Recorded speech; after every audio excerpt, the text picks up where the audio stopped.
Have you ever felt God waiting? Not absent waiting. There's a difference. Right now, in this exact moment, the creator of everything that exists is asking you a question that will shatter every excuse you've been hiding behind. God says, "Do I not deserve this moment?" In the next 60 seconds, you're going to discover why your reluctance to give God your full attention isn't just hurting you, it's breaking the heart of the one who numbered every hair on your head. Stay with me, because what I'm about to reveal will expose the real reason you've been too busy, too distracted, too wounded to simply be still. Welcome back to Pray to Begin channel, where divine messages meet hungry hearts. If you're new here, I want you to do something right now. Hit that subscribe button and turn on your notifications, because God is speaking through these messages, and you don't want to miss what He's preparing specifically for you. Before we go any further, I need you to do something powerful. Type these 2 words in the comments right now. I receive. Don't scroll past this. Your obedience in this small act signals to heaven that you're ready for what's coming. Type it now.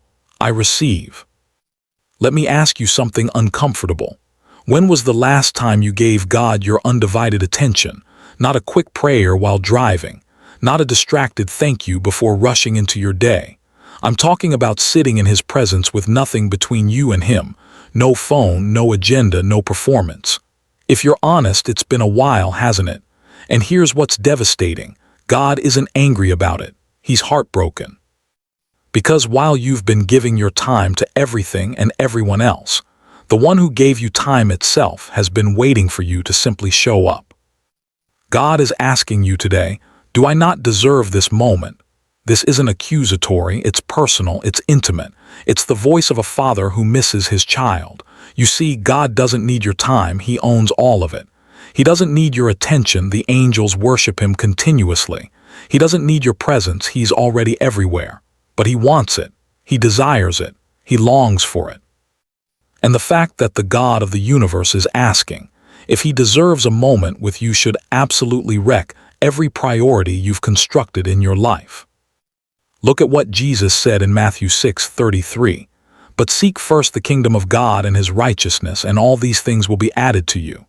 Did you catch that? Seek first, not seek eventually, not seek when convenient, not seek after you've handled everything else. First, before your career, before your relationships, before your problems, before your plans, God is saying, give me the first moment and I'll multiply every moment that follows. But we've reversed it. We give God the leftovers of our time, the scraps of our attention, the exhausted remains of our energy, and then we wonder why our lives feel so empty, so powerless, so unfulfilled. Here's the truth that most believers don't want to hear. Your busyness is not a badge of honor. It's a barrier between you and breakthrough. You've convinced yourself that God understands your packed schedule, your overwhelming responsibilities, your endless obligations. And yes, God understands. But understanding doesn't mean approval. God understands why the Israelites wanted to go back to Egypt when the wilderness got hard, but that didn't make it right. God understands why Peter denied Him 3 times, but that didn't erase the pain of betrayal. God understands why you're too busy for Him, but that doesn't change the fact that you're missing the very intimacy your soul is starving for. Psalm 46:10 commands us, "Be still and know that I am God." This isn't a suggestion for when life slows down. It's a divine instruction for right now, in the middle of chaos, in the center of confusion, in the storm of stress. Be still. Stop moving, stop striving, stop performing.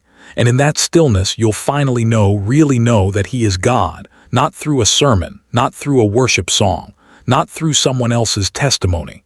You'll know Him directly, personally, intimately. But you can't know Him in motion. You can only know Him in the moment you stop long enough to let Him reveal Himself. Think about the people in your life you love most. How would they feel if you constantly promised to spend time with them but never followed through? What if every conversation was rushed, distracted, half present? What if you only reached out when you needed something? That relationship would crumble, wouldn't it? Yet this is exactly how we treat God. We promise Him Sunday mornings but give Him Saturday night hangovers. We promise Him our mornings but hit snooze 6 times. We promise Him our hearts but fill them with everything except Him. And still He waits. Still, he asks, "Do I not deserve this moment?" Here's what's breaking in the spirit right now. God is tired of being your emergency contact. He's weary of being the God you run to only when everything falls apart. He's done with being the backup plan, the last resort, the spiritual spare tire you pull out when life blows up. He wants to be your first thought, your constant companion, your trusted friend, your loving father. But you can't have that kind of relationship in crisis moments alone. That intimacy is built in the quiet moments, the ordinary moments, the moments when nothing is wrong and you simply choose his presence because he deserves it. Look at what God says in Jeremiah 29:13. "You will seek me and find me when you seek me with all your heart." Not some of your heart, not the parts you're comfortable offering, not the cleaned-up version you think is acceptable, all your heart. God is saying, stop giving me fragments and then wondering why you feel fragmented. Stop bringing me percentages and expecting whole miracles. Stop offering me moments and expecting me to transform your life. God deserves your wholeness, your fullness, your completeness. And when you give him that, when you seek him with everything you have, you won't just find him, you'll find yourself. You'll find peace. You'll find purpose. You'll find power. If this message is stirring something in your spirit right now, do me a favor. Hit that like button. It helps us reach more people who need to hear what God is speaking today. And keep watching, because the next part of this message is going to shift something in your approach to prayer and presence forever. Let me show you something that will change your perspective. In Mark 1:35 we read, "And rising very early in the morning while it was still dark, he departed and went out to a desolate place, and there he prayed." This is Jesus we're talking about. Jesus, who was fully God and fully man. Jesus, who had the weight of humanity's redemption on his shoulders. Jesus, who had crowds pressing in from every side, disciples who needed teaching, sick people begging for healing. Religious leaders plotting his death. If anyone had a legitimate excuse to skip prayer time, it was Jesus. Yet what did he do? He woke up early, went to a desolate place and prayed. If the Son of God needed dedicated time with the Father, what makes you think you can operate without it? Here's the scandal. You're not too busy for God. You're too busy for everything else because you've neglected God. You see, when you give God his rightful place, the first place, the primary place, the prioritized place, everything else falls into order. But when you push him to the margins, everything else falls into chaos. Your relationships become complicated because you haven't first connected with the one who invented relationships. Your finances become stressful because you haven't first consulted the one who owns all wealth. Your decisions become confusing because you haven't first sought wisdom from the one who is wisdom. You've been trying to navigate life without the GPS, then wondering why you keep getting lost. God is asking you today, do I not deserve this moment? And embedded in that question is an invitation. God is saying, give me this moment and I'll give you clarity for your confusion. Give me this moment and I'll give you strength for your struggle. Give me this moment and I'll give you peace for your panic. Give me this moment and I'll give you direction for your decisions. You see, God doesn't want your time just to receive it. He wants your time to transform it. Every moment you spend with God becomes an eternal investment that pays dividends in every area of your life. Consider what happened in Isaiah 40:31. But they who wait for the Lord shall renew their strength. They shall mount up with wings like eagles. They shall run and not be weary. They shall walk and not faint. Waiting on God isn't passive. It's the most active thing you can do.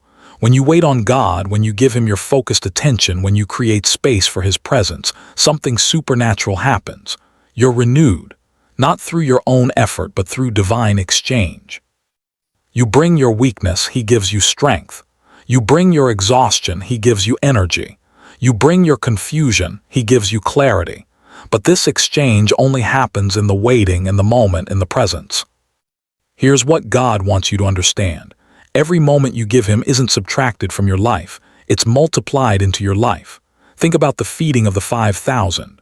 A little boy gave Jesus his lunch, 5 loaves and 2 fish. It wasn't much. It was actually embarrassingly small considering the need. But Jesus didn't criticize the offering. He blessed it, broke it, and multiplied it until thousands were fed with baskets left over. That's what God does with your time. Give him that morning moment you think is too small to matter, and watch him multiply it into productivity, peace, and purpose that carries you through the entire day.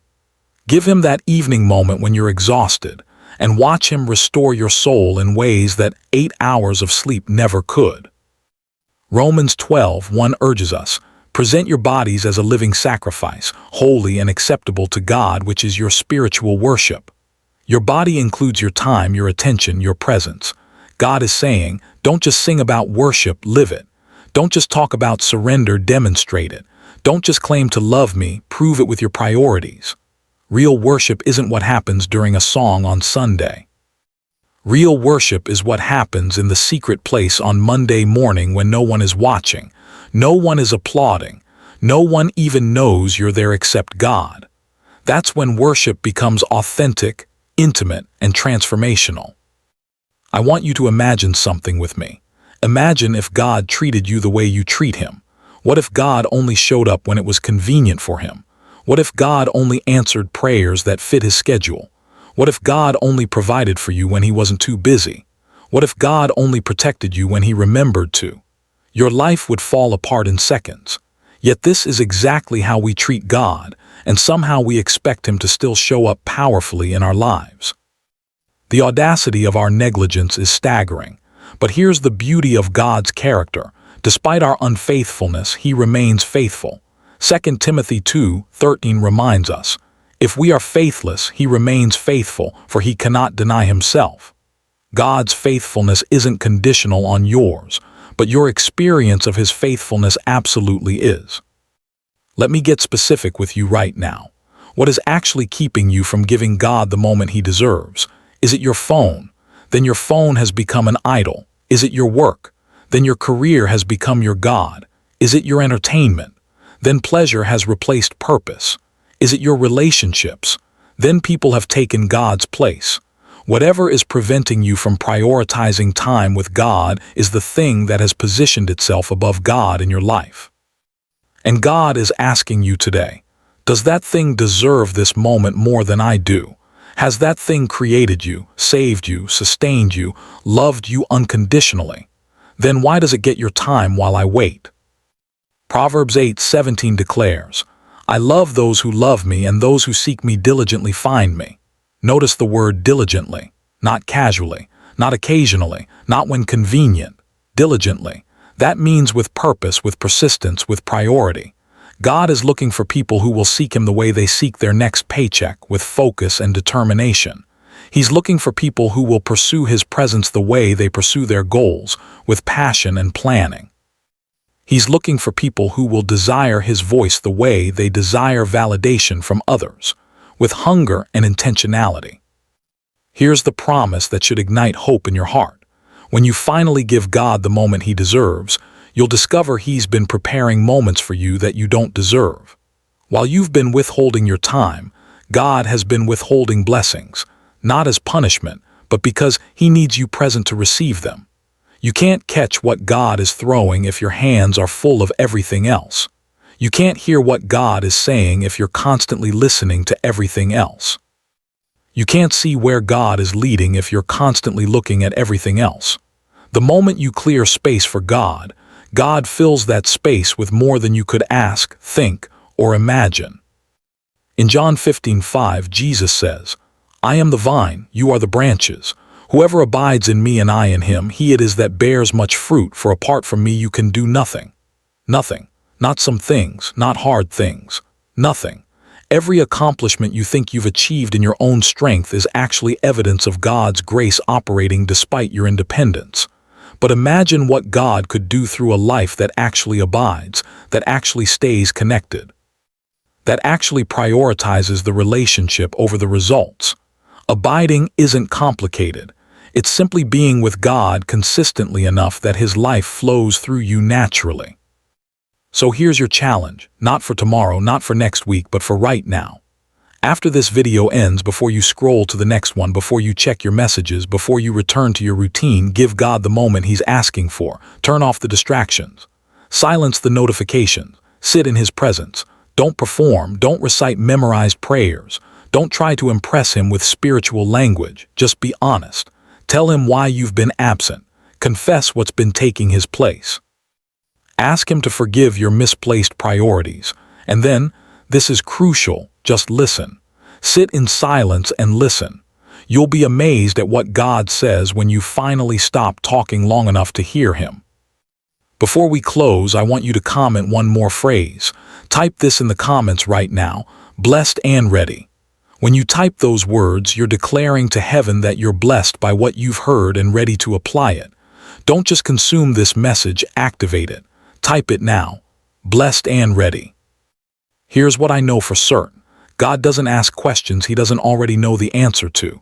When God asks, "Do I not deserve this moment?" He already knows he deserves infinitely more than a moment. He deserves your life, your love, your loyalty, your everything. But he's gracious enough to start with a moment. He's patient enough to wait for your response. He's loving enough to keep asking even when you keep avoiding. But today, let the asking stop and the answering begin. Give God the moment he deserves, and discover that in that moment, he gives you the life you've been searching for. This moment right here, right now, as you're listening to these words, this is the moment God is asking about. Not some future moment when life settles down. Not some ideal moment when you've got it all together. This messy, imperfect, ordinary moment is exactly what God is requesting. Because God doesn't want your perfection, he wants your presence. He doesn't need your performance, he wants your priority. He doesn't demand your production, he desires your devotion. And when you give him this moment, you'll find that God has been waiting to give you eternity. If this message has touched your heart, I want you to share this video with someone who needs to hear it. Send it to that friend who's been overwhelmed, that family member who's been distant from God, that coworker who's been searching for meaning. And make sure you subscribe to Pray to Begin channel and turn on those notifications, because God has more messages coming that will transform your walk with him. We're building a community of believers who are done with religious routine and hungry for real relationship with God. Join us. Remember, the God who created galaxies is asking you for a moment. The God who holds oceans in his hand is reaching for your hand. The God who knows the number of stars knows your name, and he's calling it right now. Don't let another day pass with God wondering if he deserves your time. He doesn't just deserve this moment, he deserves every moment. Start today. Start now. Give him what he's asking for and watch him give you what you've been longing for. Until next time, stay blessed, stay connected, and most importantly, stay in his presence. This is Pray to Begin channel, reminding you that every moment with God is a moment closer to the life he designed for you. God bless you.